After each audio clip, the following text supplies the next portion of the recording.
Class is now in session. I'm Professor Hockey, and today we're discussing the game between the Sharks and the Jets, in which the Sharks managed to win 5-4. And in the three matchups these two teams have played and will play this season, the Sharks won 2 of them, and so they obviously come out on top in that regard. And with today's win, the Sharks get 2 points, put themselves up to 94 points on the year, which keeps them atop the Pacific and Western Conference, no matter the outcome of whatever is going to happen in this Calgary game that they have against the New Jersey Devils.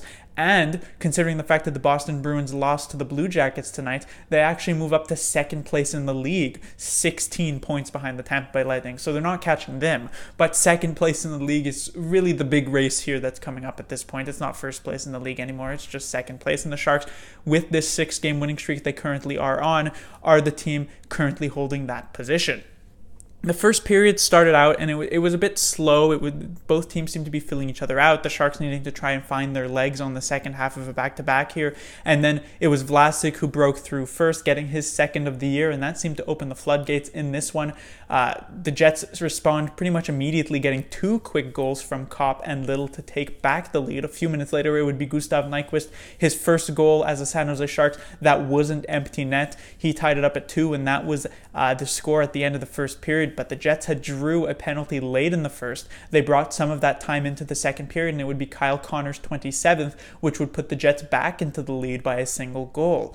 After that, the Jets were pushing, trying to get that goal that would give them a 2-goal lead, but it would all be for naught because the Sharks would manage to tie the game on another Nyquist goal, 3-3. At that point, the Sharks completely take over. They dominate the rest of the second period. They're dominating the start of the third. It's Marcus Sorensen who ends up breaking the tie, makes it 4-3 San Jose off a beautiful pass from Joe Thornton. And more time passes, the Sharks continue to get the majority of the chances, but the Jets would end up tying this game with about 3.5 minutes left. It would be Matthew Perreault on a double deflection, which would allow the Jets to tie it up at 4. And this game seemed pretty much destined for overtime. While there were some chances after that game-tying goal, it did seem like it was both teams were going to get the loser point, I guess you could say, and they'd be fighting out for the extra point. But instead, the Jets come in on a rush in the last few seconds of the game. They try the pass across. Marc-Edouard Vlasic pokes it away. Ends up being a 2-on-1 the other way for the San Jose Sharks between Meier and Joe Pavelski. And with 4 seconds left, Meier feeds the pass across to Pavelski, and he scores his 37th of the year. I've said it before, I've said it again. If the most clutch player on the San Jose Sharks is without a doubt Joe Pavelski, and he comes up huge again, just like he did in the previous matchup against the Jets with that shorthanded overtime game winner. And the 37th of the year, 3 goals away from 40 goals, and the Sharks get the close victory. First thing to talk about would be Aaron Dell. He was in nets tonight, as Martin Jones, of course, played the game yesterday against the Minnesota Wild.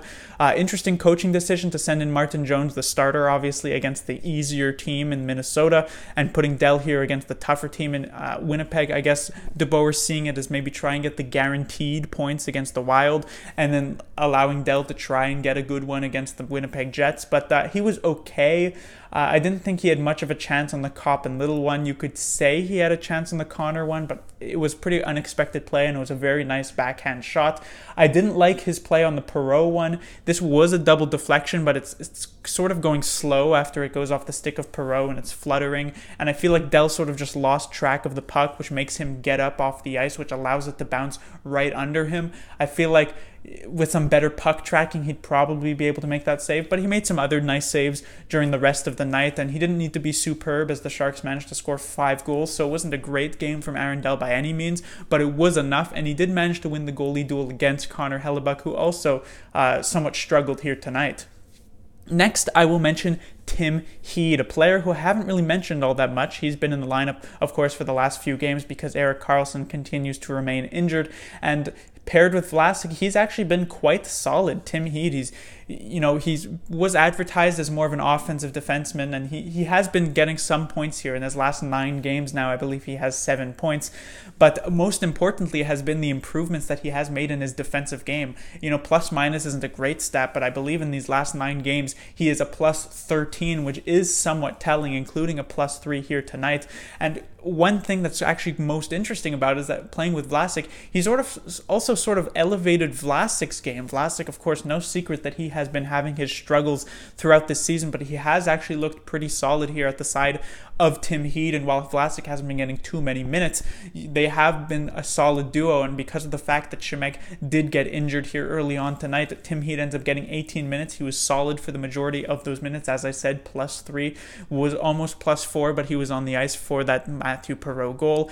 And so it was a solid game from Tim Heed, and he looks like he's going to be in the lineup for a lot longer, even when Karlsson does return, because that brings me into this next point. Radim Šimek gets injured early on in this first period in this game. He only played a couple of minutes before, I believe it was Kopp falls on top of him and his leg bends in a way that legs should not bend, so it seems to be some sort of knee injury. He didn't even have the power to skate off the ice himself. He had to be basically carried by both Burns and Tomas Hertl, as well as the Sharks trainer, so not looking good for Radim Šimek. Now, there was a knee or leg injury earlier on this season for Sabres forward Jeff Skinner. He ended up returning to play in that game in the third period after it looked quite bad on the replay what exactly happened to him. So it's technically possible Šimek could be good to go, let's say, by the end of the week.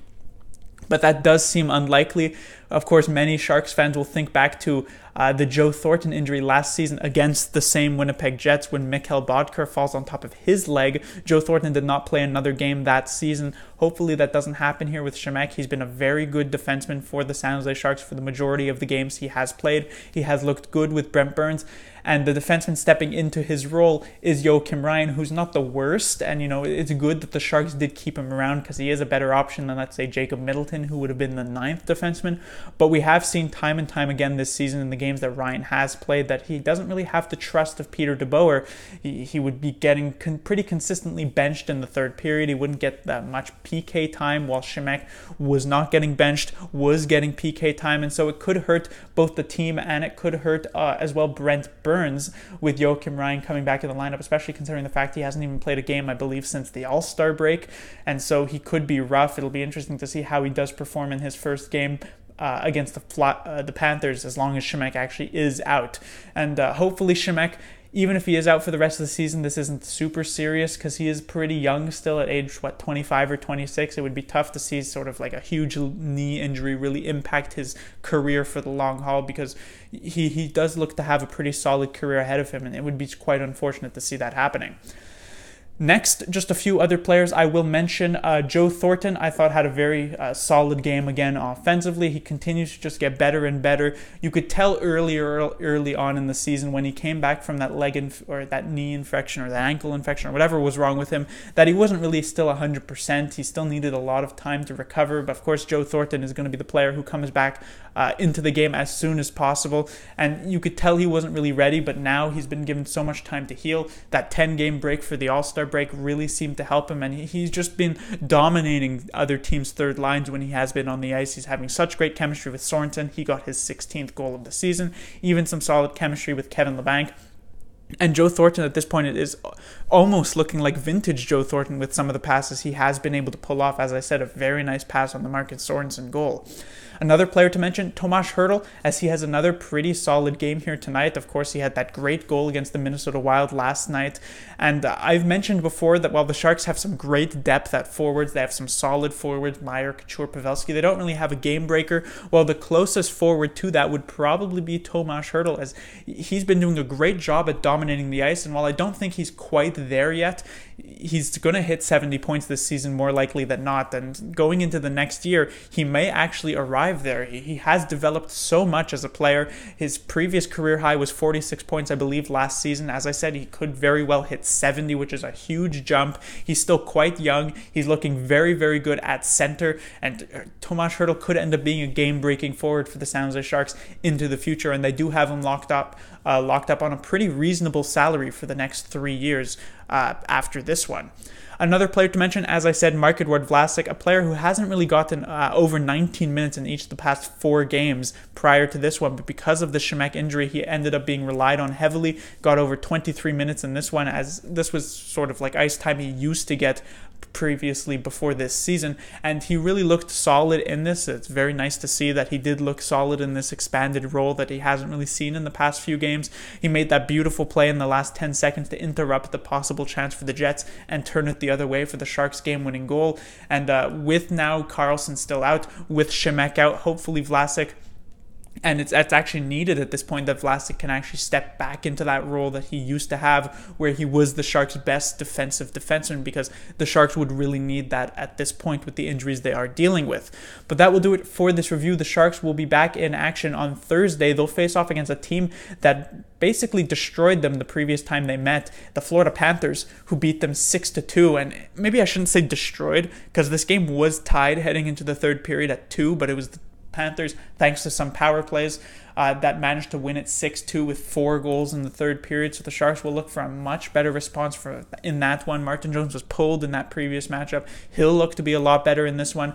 And the Sharks will look to try and get 7 wins in a row. But it will be tough because the Panthers while they're not a playoff team, they are pushing to try and be a playoff team. And they're sort of like a sneaky team that will sometimes come up with terrible performances, but sometimes can look like one of the better teams in the NHL. So hopefully the Sharks will be able to handle them.